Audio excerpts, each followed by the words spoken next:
Presidenti Trump vazhdon sulmet ndaj hetimeve të prokurorit posaçëm Robert Mueller për lidhjet e dyshuara midis fushatës së tij presidenciale dhe Rusisë. Ish-këshilltari i presidentit Trump, Paul Manafort, doli sot në gjyq nën akuzat për mashtrime bankare dhe me taksat. Sipas njoftimeve të shtypit, agjencitë amerikane të zbulimit kanë diktuar shenja përmes fotografive satelitore se Korea e Veriut po ndërton raketa të reja.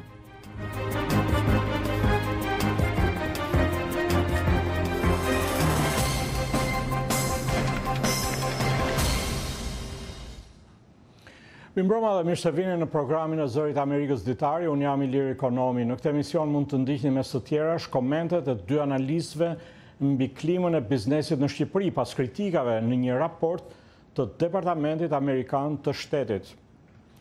Por në Shqipëri vettingu shkarkon një gjyqtar të gjykatës lartë dhe drejtuesin e prokurorisë së rrethit Tiranë. Në Prishtinë, presidenti Hashim Thaçi tha se nuk do të ketë asnjë forcë që ta detyrojë Kosovën të diskutojë për ndarjen e vendit.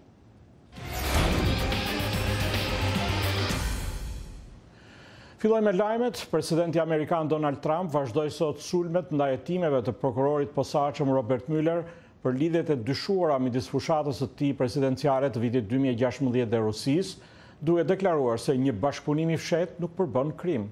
Presidenti u bëri jehon komenteve të njërit prej avokatëve të tij, ish-kryetarit të Bashkisë së New Yorkut, Rudy Giuliani, i cili thotë se në kodin ligjor amerikan bashkëpunimi i fshehtë nuk përbën vepër penale. Presidenti shtoi se kjo gjithsesi nuk ka rëndësi, sepse fushata e tij nuk ka bashkëpunuar fshehur as me Rusinë. Por analistët ligjor në Shtetet e Bashkuara thonë se edhe pse bashkëpunimi i fshehtë mund të mos jetë krim, zoti Mueller ka mundësi që të jetë duke hetuar rreth një komploti të mundshëm që në vetvete përbën vepër penale për të lidhur me një qeveri të huaj me synimin që të ndikojë në zgjedhje. Sipas tyre, ka gjithashtu mundësi që ai të jetë duke hetuar rreth lidhjeve të shumta që ndihmësit e zotit Trump mendohet se kanë patur me interesat ruse. Vetë zoti Trump ka pohuar me hezitim se në zgjedhje ka patur ndërhyrje të Rusisë, por e ka quajtur hetimin një mashtrim të madh, me të cilin kundërshtarët përpiqen të shpjegojnë fitoren e tij ndaj ish-kandidates demokrate Hillary Clinton. Paul Manafort, ish-kryetari i fushatës së presidentit Donald Trump, del sot në gjyq në Alexandria të Virginias, në një nga dy çështjet penale që u paraqitën kundër tij nga prokurori posaçëm Mueller. Ai bëhet i pari mes ish-këshilltarëve të presidentit Trump që del në gjyq nën akuzat për mashtrime bankare dhe me taksat nga hetuesit federal që po shqyrtojnë ndërhyrjen ruse në zgjedhjet presidenciale të 2016-s. Nga ana e jashtme, akuzat kriminale kundër zotit Manafort nuk kanë lidhje me thelbin hetimit të zotit Mueller. Akuzat vijnë nga lobizmi dhe aktiviteti i tij si konsulent politik për ish-presidentin e Ukrainës Viktor Yanukovych.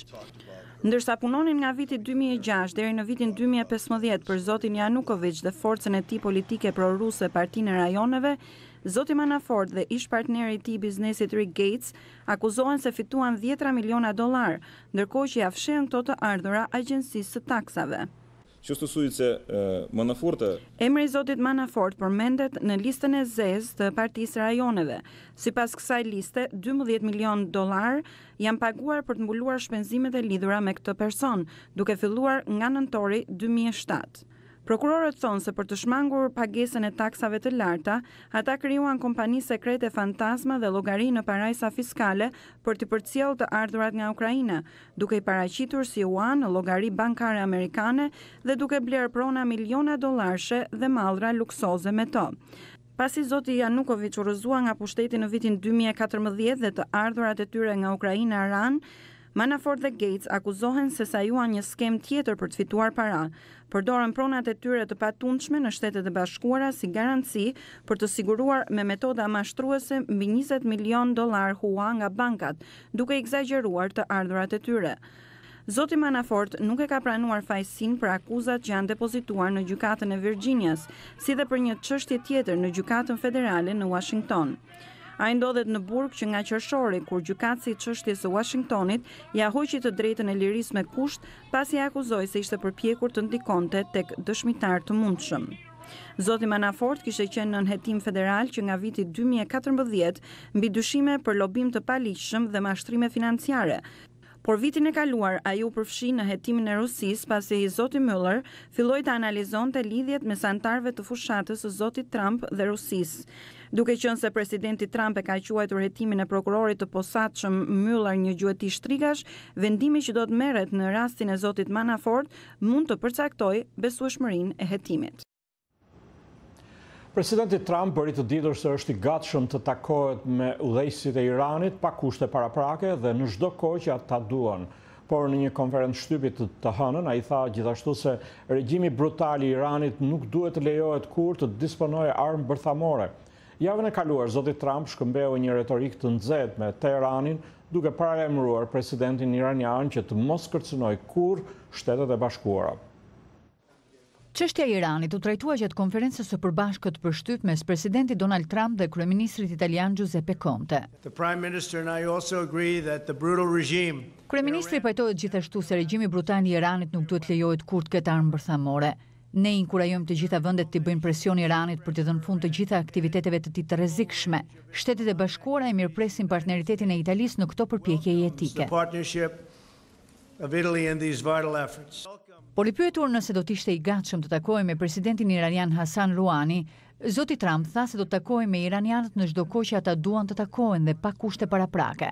Ai tha se takimet janë të dobishme në zbutjen e tensioneve potencialisht të rrezikshme dhe se takimet e tij të fundit me udhëheqësin rus dhe atë të Koreas Veriut ishin një shembull i mirë. Sigurisht do të takohesha me udhëheqësit iranian nëse ata do të donin të takoheshin, por nuk e di nëse ata janë gati. Ata po kalojnë një periudhë të vështirë. Unë i dhash fund marrëveshjes së Iranit, ishte një marrëveshje qesharake. Besoj se në fund do të kërkojnë të takohen. Zyrtarët në Teheran kanë përjashtuar mundësinë për bisedime me Washingtonin duke thënë se Shtetet e Bashkuara kanë treguar se nuk janë të besueshëm. Mosmarrëveshjet mes Shteteve të Bashkuara dhe Iranit datojnë prej 1979-s, që kur klerikët morën pushtetin në Teheran. Në muajin maj, zoti Trump nxiti sërish zemrimin e Iranit me tërheqjen e Shteteve të Bashkuara nga marrëveshja bërthamore e arritur në vitin 2015 mes Iranit dhe 6 fuqive botërore. Ai ka bërë thirrje për një marrëveshje shumë më të ashpër që do të kontrollonte sjelljen e Iranit në rajon si dhe çmontimin e programit të tij bërthamor. Presidenti iranian paralajmëroi se politikat e zotit Trump mund të çonin në atë që ai e cilësoi si nëna e të gjitha luftrave, deklaratë që shkaktoi një reagim të ashpër të zotit Trump. Po një general i lartë iranian tha të njëjtën se forcat e tij janë gati të përballen me çdo sfidë që vjen nga zoti Trump. I them zotit Trump ta di se ne jemi aty pranë ku ti nuk mund ta imagjinosh. Tani për tani, Irani ka më shumë arsye për të shqetësuar për sanksionet ekonomike amerikane sesa për fuqinë e tij ushtarake. Sanksionet po i detyrojnë disa biznese të huaja të tërhiqen nga vendi, gjë që mund ta dëmtonte seriozisht ekonominë e Iranit. Sipas njoftimeve të gazetës Washington Post, agjencitë amerikane të zbulimit kanë diktuar shenja përmes fotografive satelitore se Korea e Veriut po ndërton raketa të reja në një objekt të madh kërkimor në Sanundong. Zyrtarët e zbulimit i thanë gazetës se ndërsa në Sanundong vazhdojnë operacionet, është ndërprer puna në stacionin e lëshimit satelitor Sohae në bregun perëndimor të Koreas së Veriut, ku punëtorët mund të shihen duke çmontuar një objekt për testimin e motorave. Një zyrtar i lartë i Departamentit Amerikan të Shtetit nuk komentoi për njoftimin e gazetës.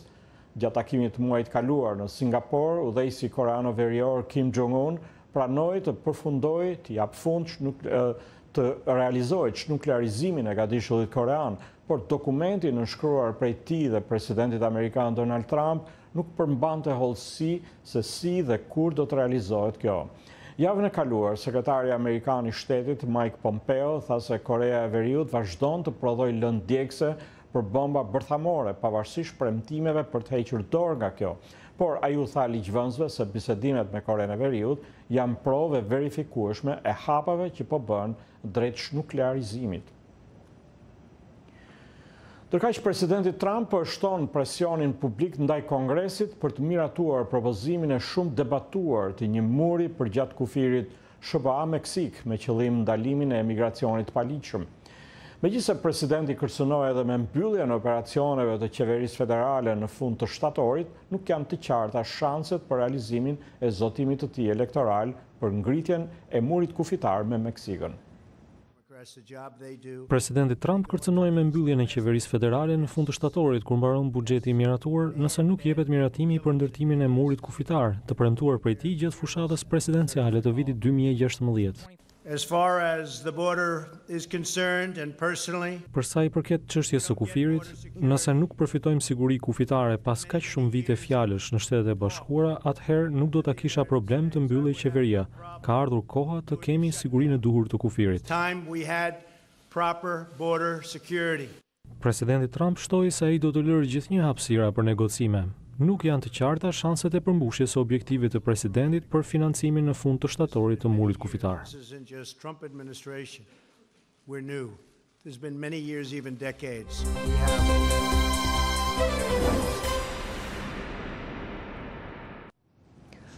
Presidenti i Kosovës, Hashim Thaçi, tha se nuk do të ketë asnjë forcë që ta detyrojë Kosovën të diskutojë për ndarjen e vendit, ndërkohë që kritikoi ata që hedhin ide të tilla. Javët e fundit janë shtuar debatet për mundësinë e ndarjes së Kosovës apo shkëmbimit të territoreve me Serbinë si zgjidhje për dy vendet. Sipas disa analistëve, kjo bëhet për të testuar publikun para marrëveshjes së mundshme përfundimtare për normalizimin e marrëdhënieve Kosovë-Serbi. Nga Prishtina njofton korrespondenti ynë Leonard Shehu. Presidenti i Kosovës, Hashim Thaçi, tha sot se nuk do të ketë forcë që do ta detyrojë Kosovën as të diskutojë për tërësinë toksore të saj. Ai bëri këto komente në një konferencë me gazetarë në Prishtinë pas debateve të javëve të fundit për mundësinë e ndarjes së Kosovës apo shkëmbimit të territoreve me Serbinë, si zgjidhje në kuadër të bisedimeve për normalizimin e marrëdhënieve ndërmjet të dyja vendeve. Si president i vendit, me gjithë përgjegjësitë e mia morale, kombëtare, politike, demokratike, institucionale, kushtetuese, siguroj se nuk do të lejojmë lere të diskutohet, as të diskutohet e lere dikush të pajtohet me ndarje të Kosovës. Presidenti Thaçi tha se janë shqetësuese idetë të tilla që sipas tij po përfliten edhe nga përfaqësues politik brenda dhe jashtë institucioneve të Kosovës. Në çdo moment që fliten gjërat e tilla, dhe ata që përhapin lajme të tilla, e them me përgjegjësi të plotë se me ose pa vedije po e sensibilizojnë idenë e kahmotshme të Serbisë në pretendimin e saj për ndarjen e Kosovës. Një pjesë e politikanëve në Serbi tashmë kanë përsëritur se zgjidhja mund të ishte ndarja e Kosovës përkatësisht që veriu i saj banuar me shumicë serbe t'i takojë Serbisë. Prishtina thotë se normalizimi i marrëdhënieve duhet të përfshijë njëojë të ndërsjellë dhe antarësimin e Kosovës në Kombet e Bashkuara, duke hedhur poshtë idenë e ndarjes.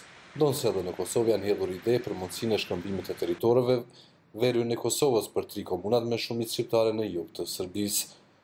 Për analistin nga Instituti Demokratik të Kosovës, Albert Krasniqi, idetë të tilla për ndarje kanë për qëllim sprovimin e ideve në publik dhe të përdoren si strategji e kërcënimeve për të arritur marrëveshje tjera që do të dukeshin të lehta për opinionin. Mund të jenë strategji të cilat po përdoren sidomos nga presidenti Thaçi, i cili vazhdimisht ka plasuar në opinion që kjo është një marrëveshje do të jetë e dhimbshme, askush nuk do të fitojë, mirë po pa e konkretizuar se çfarë realisht ka ai në mendje dhe nëse këto vërtet janë diskutuar tashmë në Bruksel, për shkak se është një proces që nuk ka qenë transparent dhe kështu ka lënë shumë hapësi në publik që të spekulohet me skenarë të ndryshëm.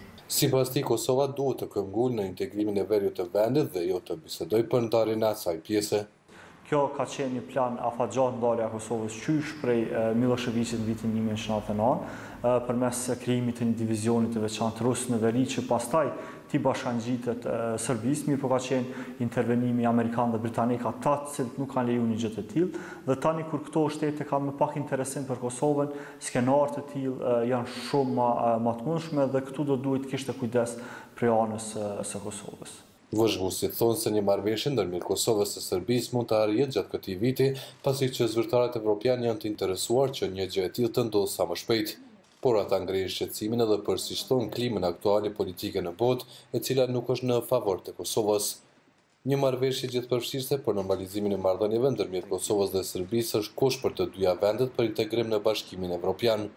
Por ende është paqartë se çfarë mund të jetë ajo marrëveshje, ndërsa shtatori shihet si periudhë takimeve të reja në kuadër të asaj që është quajtur faza përfundimtare e bisedimeve. Për Zërin e Amerikës, Leonard Shehu, Prishtinë. Në Tiranë u prit me reagime të ndryshme raporti i fundit i Departamentit Amerikan të Shtetit mbi klimën e biznesit dhe investimeve huaja.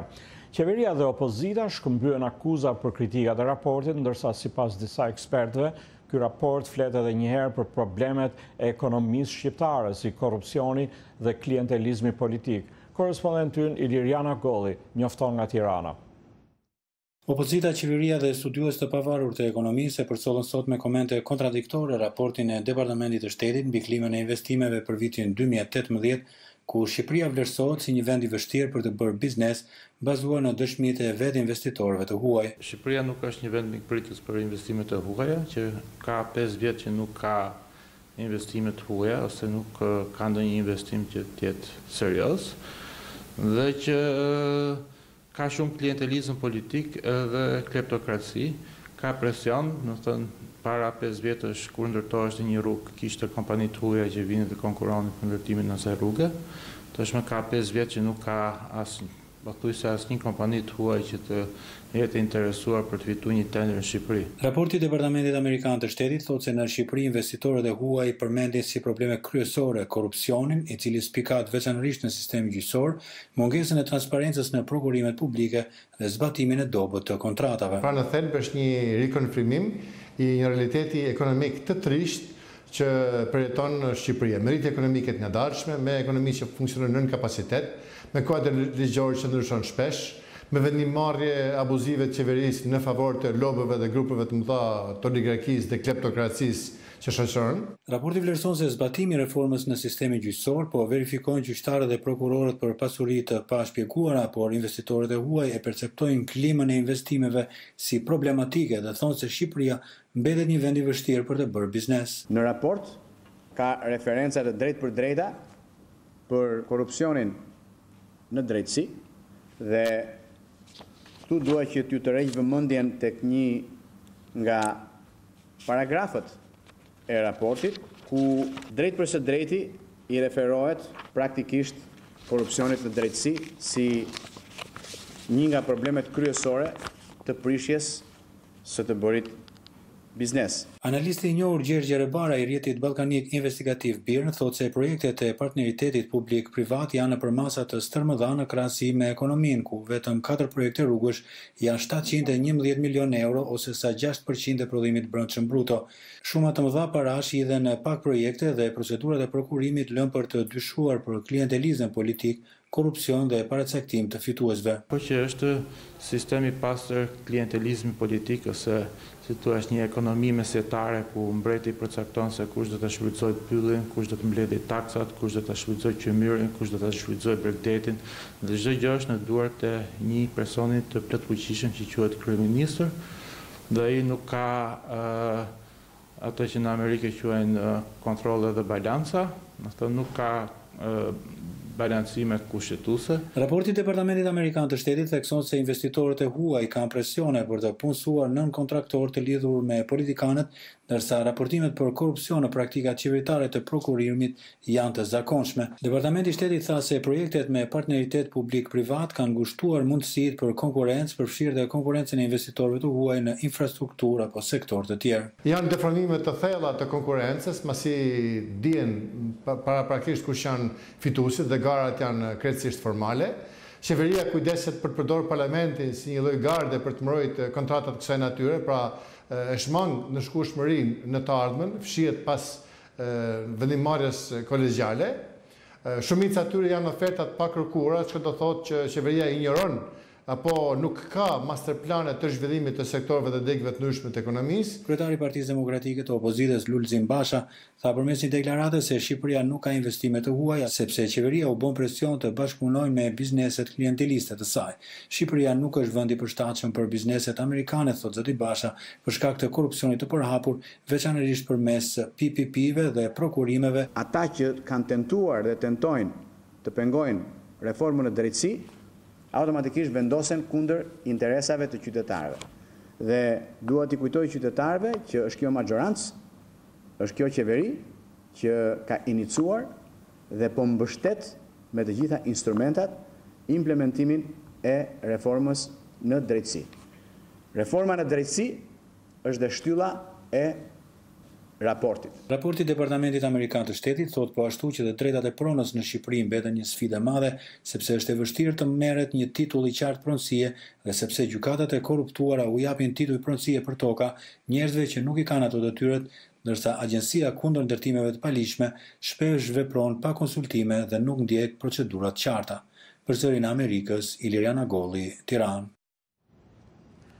Në Tiranë, në 3 seancat një pas njëshme, trupat të ndryshme të Komisionit të Pavarur të Kualifikimit dhanë vendimet për shkarkimin e gjyqtarit të Gjykatës së Lartë Artan Broci dhe drejtuesit aktual të Prokurorisë së Tiranës, Dritan Reshka, ndërsa konfirmua në detyrë antarin tjetër të Gjykatës së Lartë Medi Bici.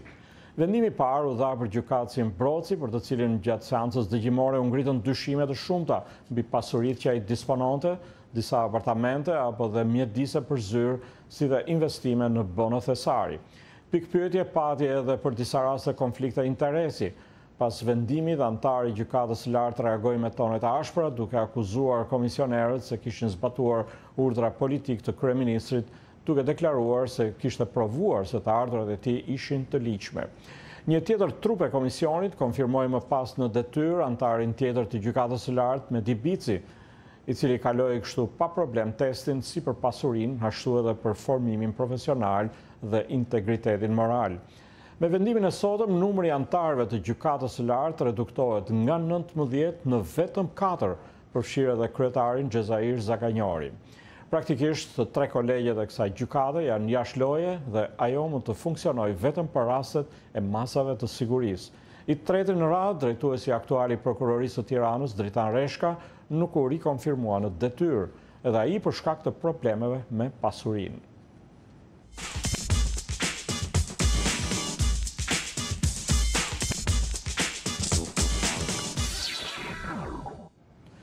Tet shtete amerikane dhe kryeqyteti i Washington kanë hedhur në gjyq administratën e presidentit Trump për lejimin e një personi nga Teksasi që të publikojë detaje se si mund të prodhohen armë zjarri me printim tridimensional.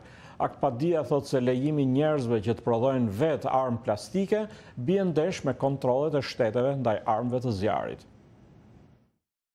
Teknologjia në fjalë do të mundsonte çdo që të prodhojë armë zjarri, madje në shtëpi. Akt akuzën e drejton Bob Ferguson, prokurori i përgjithshëm i shtetit Washington. Akt akuza është depozituar në gjykata, ndërsa tani kemi mësuar se organizata në fjalë, Defense Distributed, planifikon të publikojë të mërkurën në internet programe të shkarkueshme për prodhimin e armëve me printim 3D. Synojmë ta bllokojmë këtë në mbar vendin. Programet e krijuara nga një kompani në Texas lejojnë çdo me një printer tridimensional që të ndërtojnë pjesë për një armë plastike që do të kushtonte disa qindra dollar. Departamenti i shtetit i kishte dhënë urdhër mbështetësit për të drejtat e armëve, Cody Wilson, që të ndalonte publikimin e programeve me argumentin se kjo bie ndesh me ligjet amerikane për eksportin. Cody Wilson paditi urdhrin nën pretendime se shkelte drejtat e tij kushtetuese dhe administrata u tërhoq.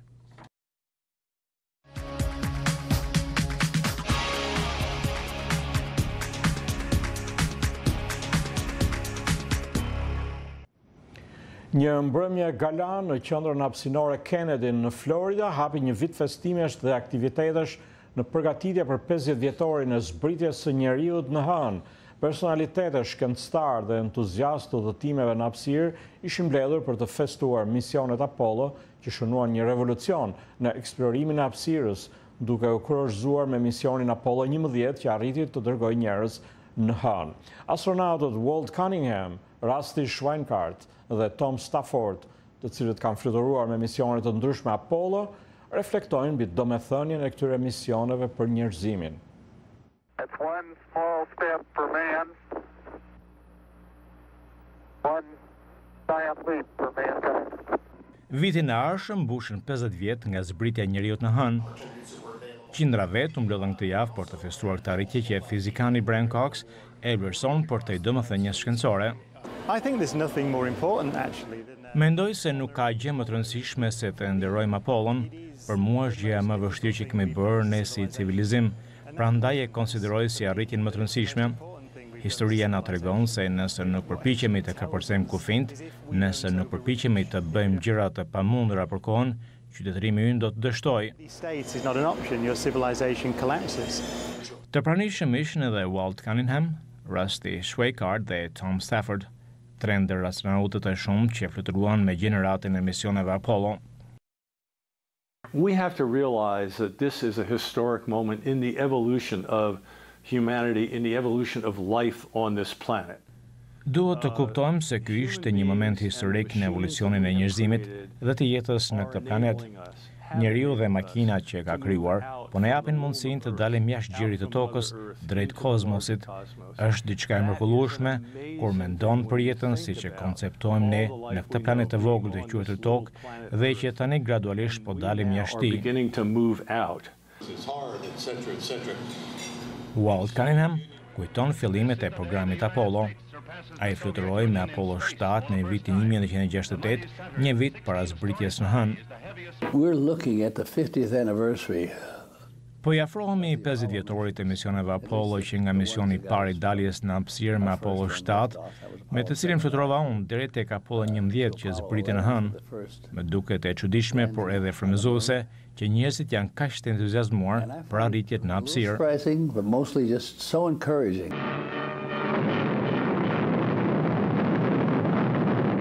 Astronauti kujton se një rendje drejt hapësirës që filloi si një konkurrencë mes dy superfuqish, shënoi arritje të mëdha për mbar njerëzimin. We started out truly in a race with Russia. E filluam si garë me Rusinë që të eksploronim hapësirën, por ajo që kishte rëndësi është zbritja e njeriut në Hënë. Land a man on the moon. By television and telephone, the president keeps in constant touch with the blockhouse at Cape Kennedy and he 87 vjeçari Tom Stafford ka regjistruar 507 orë 43 minuta në hapësirë. Ai ishte komandanti i projektit Apollo Soyuz, një mision i përbashkët hapësinor që shënoi një moment historik të takimit të astronautëve amerikanë dhe kozmonautëve rusë në hapësirë, duke simbolizuar ndalimin e garës për hapësirën. Ai shpjegon se një celulare i ditëve tona ka shkencë më të avancuar se sa një hapësinore me të cilin na udhthoi në hapësirë. Ai ja dedikon arritjet e Apollos për kushtimit e punonjësve të NASA-s. I think they should know how hard we worked. You know, everybody. There's 400,000 people working. Njerëzit duhet ta kuptojnë sa shumë kemi punuar. Mbi 400.000 vet punonin për projektin Apollo.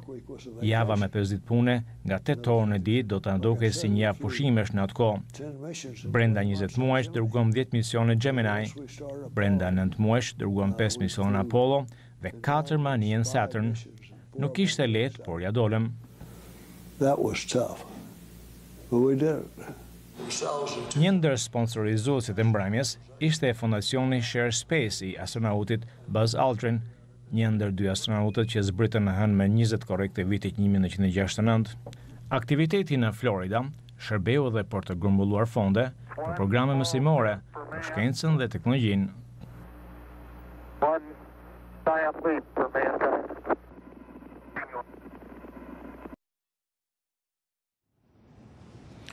Këto ishin materiale dhe përgatitura për ditarin e sotëm. Ditari mund të ndiqet drejt për drejt në faqen tonë të internetit zëriamerikës.com, si dhe në Facebook. Mirupafshim.